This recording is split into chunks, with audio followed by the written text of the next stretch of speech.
Cancer healer centre, a new beginning.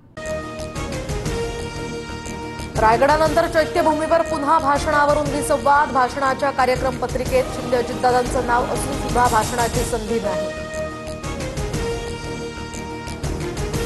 चैत्यभूमीच्या कार्यक्रमात भाषण cut झाल्यामुळे शिंदे नाराज. सूत्रांची माहिती तर बाबासाहेबांच्या दर्शनापेक्षा दुसरं काही मोठं असू शकत नाही, शिंदेंची प्रतिक्रिया. मला वाल्मिक कराडच्या एन्काउंटरची ऑफर होती. निलंबित पोलीस अधिकारी रणजित कासलेंचा मोठा दावा. तर 5 ते 50 कोटींची ऑफर असल्याची कासलेंची माहिती.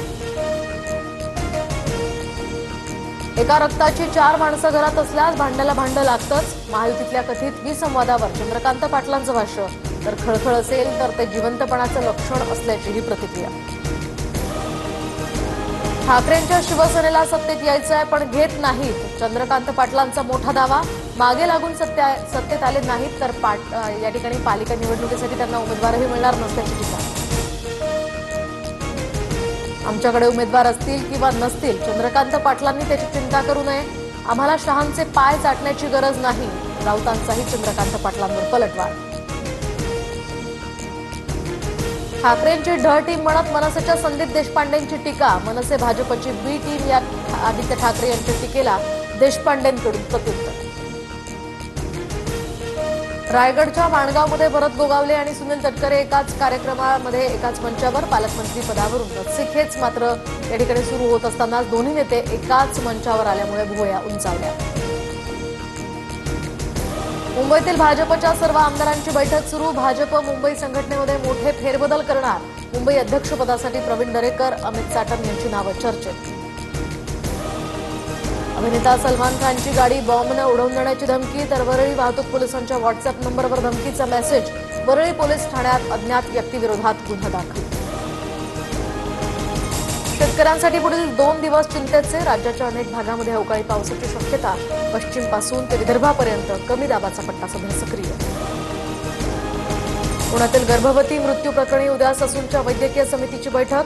कारवाईचा अहवाल पुणे पोलिसांना जाणार. ससूनच्या अहवालानंतर आता पुणे पोलीस कारवाई करणार. एसी बसच्या तिकिटावर साफसफाईचा कर लादण्याचा आता प्रस्ताव. दरम्यान प्रस्तावाला औपचारिक मंजुरी मिळताच लालपरीचा प्रवास आणखी महागण्याची शक्यता. पाणी टंचाईमुळे खासगी टँकर्स, विहिरी, बोरवेल महापालिका ताब्यात घेणार. टँकर चालकांच्या संपानंतर पाणी टंचाई असल्यामुळे पालिकेचा निर्णय.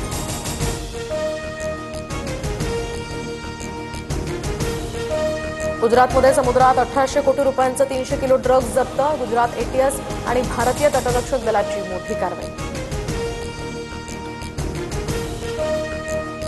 डॉक्टरांच्या हलगर्जीपणामुळे प्रसूतीनंतर मातेचा मृत्यू, नातेवाईकांचा आरोप. बीड जिल्हा रुग्णालयातली घटना. रुग्णालय प्रशासनाकडून माध्यमांशी बोलण्यास नकार. कर्नाटकात ओबीसी आरक्षण 51% वाढवण्याची तयारी. कर्नाटकच्या मंत्रिमंडळ बैठकीत जातीय जनगणना अहवालही सादर. ओबीसीसाठी आता आरक्षण 32% वरून 51% करण्याची शिफारस.